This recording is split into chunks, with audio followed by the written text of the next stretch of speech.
e espírito. Eu e espírito. Você falou que o eu transita. Como é que qual é a relação entre os dois aí? Para a gente não fazer confusão ou separar os dois. Como é que é isso? Eu e espírito.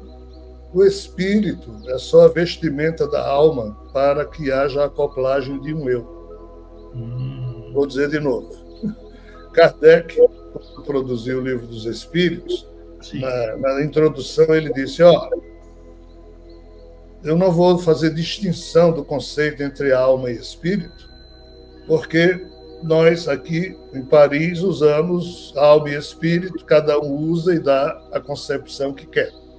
Como ainda não é um processo de método científico que define muito bem cada conceito, eu vou usar indistintamente o conceito de alma e espírito, significando a mesma coisa.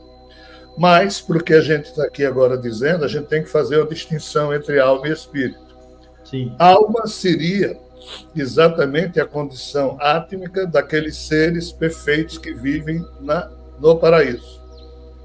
Uma alma para sair, entre aspas, da sensação paradisíaca e se envolver com experiências em outras faixas de realidade, cuja sensação produzida no ser é diferente, essa alma, como ela vem do paraíso, ela é imutável. Ela não muda a sua sensação.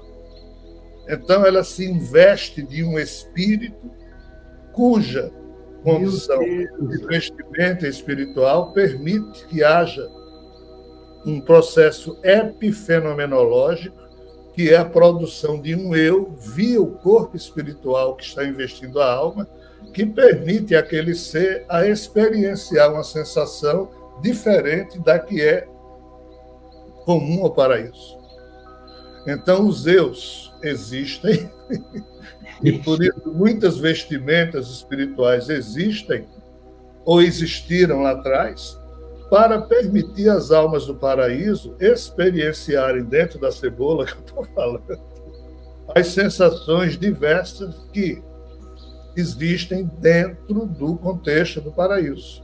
Então, a vestimenta espiritual é apenas, entre aspas, uma espécie de capacete cerebral que uma alma coloca nela para poder produzir uma sensação que no paraíso não é possível. Por quê? No paraíso não há democracia, tudo lá é perfeito, é puro, você não muda. Aí, se você quiser fazer alguma coisa com uma certa dose de emoção, correr algum risco, aí tem que ser, entre aspas, em porções colapsadas do paraíso, que tem uma blindagem que separe essa porção do paraíso, e você põe esse capacetezinho para produzir um eu na hora que você vai mergulhar naquela faixa de realidade para experienciar algo diferente da perfeição do paraíso. E se der merda, isso não vai influenciar o paraíso, porque tem uma blindagem no meio. Aí seu eu se responsabiliza pela sensação da merda. Desculpe falar assim, mas eu estou tentando fazer o mais que eu posso para a gente poder ter uma noção que isso é só uma tentativa de se fornecer sementes para a gente refletir, para a gente expandir a nossa consciência, para a gente entender a questão da alma, do espírito e do eu de cada um de nós. Se eu puder ir além, se você me perguntar, Rogério, quem diabos falou isso pela primeira vez aí que você está falando? Parecido com isso, quem falou foi Krishna, explicando a Arjuna. No Mahabharata tem o livro chamado, tem o capítulo chamado Bhagavad Gita. Mahabharata é um épico hindu, e um dos seus capítulos chama-se Bhagavad Gita, a canção do Senhor. Canção de que Senhor? Do Senhor Krishna, que estava explicando a Arjuna quando os dois eram jovens, no tempo da guerra de Kurukshetra entre Pandavas e Kurus, e Krishna e Arjuna conversaram ali na juventude. E essa conversa, como Vyasa, o cara que escreveu o Mahabharata era avô de Arjuna, Arjuna contou para Vyasa e Vyasa reproduziu lá. Só que existe um livro chamado Uttara Gita, que também é uma conversa de Arjuna e Krishna, só que os dois já idosos. Nesse, livro, o Taragita, Arjuna pergunta a Krishna o que é um ser humano, o que é um ser híbrido, o que é um ser. E Krishna explica a constituição setenária de cada ser. Ou seja, cada ser teria 7 corpos. Nós, humanos, temos esse ser, esse corpo aqui, físico, e mais 6. Aí, nesta constituição setenária, Krishna diz que esse corpo físico e mais 3 fantasminhas formam o quaternário inferior necessário para se viver dentro dessa faixa de realidade que a gente está. Mas o espírito da gente, que é uma tríade imortal, que se vincula ou imanta-se a esse quaternário inferior. Então, esses 3 aqui, esse espírito que é formado pelo corpo átmico, com a vestimenta do búdico e do manásico, que correspondem ao mundo mental e emocional da alma, experienciando via vestimenta espiritual vidas em diversos níveis. Então, Krishna é o primeiro cara a falar isso.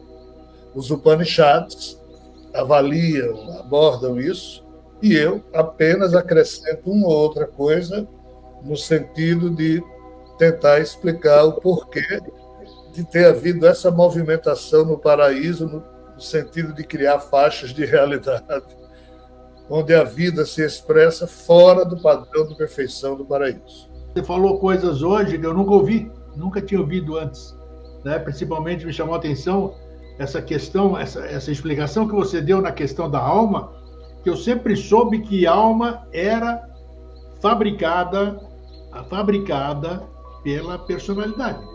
Sempre aprendi que vem aqui, vem o espírito, depois de um certo tempo a alma dele vai se desenvolvendo, porque a alma nada mais é do que personalidade, e quando vai embora, desencarna, a alma fica por aí, onde ela ou vai para o prédio que você falou, né, para os andares lá, e o espírito volta para casa. Então, você trouxe o inverso da origem da alma, né? Eu sempre soube que era construída aqui. Agora você me traz ela de outro plano. Pô, aí eu vou te contar. Como é que a gente pode ter um entendimento novo sobre isso? De uma forma... Essa é a questão. O conhecimento mais ancestral sobre isso define alma como sendo corpo átmico, atma. Isso seria a questão sagrada em cada ser. Está registrado, então, em algum lugar essa... Sim. Olha, se você estudar os livros mais antigos, os chamados livros sagrados da Índia, no Tibete, no Nepal, você vai ver que a questão do que nós poderíamos chamar de ânima, sim, alma, átma, isso é o mais essencial. A questão espírito é mais moderna, exatamente porque é um conceito que abrange a forma como a alma se expressa aqui e acolá. O que tem a ver com o que você está dizendo, né? No sentido de que hoje, na modernidade, como a gente nunca fez distinção, como o próprio Kardec disse no século XIX, entre alma e espírito, a gente chama isso usando as duas palavras para dizer a mesma coisa, então a gente meio que, de forma espontânea, fala a minha alma, o meu espírito, como se estivesse falando a mesma coisa, e assim fica na nossa cabeça. Então, a física quântica,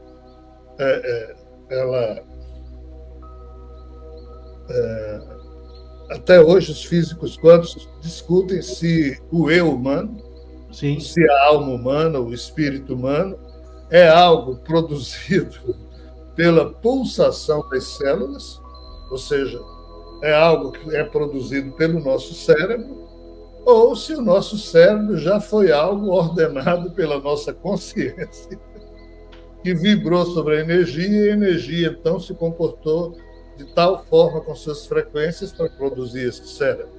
São as duas teses, né, que a humanidade lida com elas. E o que você estava dizendo, de que a gente forma a nossa alma, é exatamente uma dessas duas teses.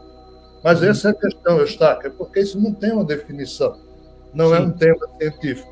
Então, cada religião fala isso de um jeito, cada revelação usa os conceitos desse daquele modo.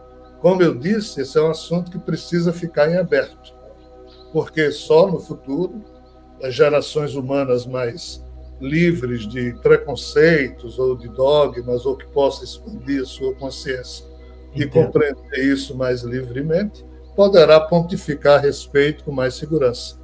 No nosso tempo de vida, só dá para a gente refletir sobre isso sem pretensão. Se você gostou do conteúdo do vídeo, curta, compartilhe e se inscreva para continuar despertando junto com a gente.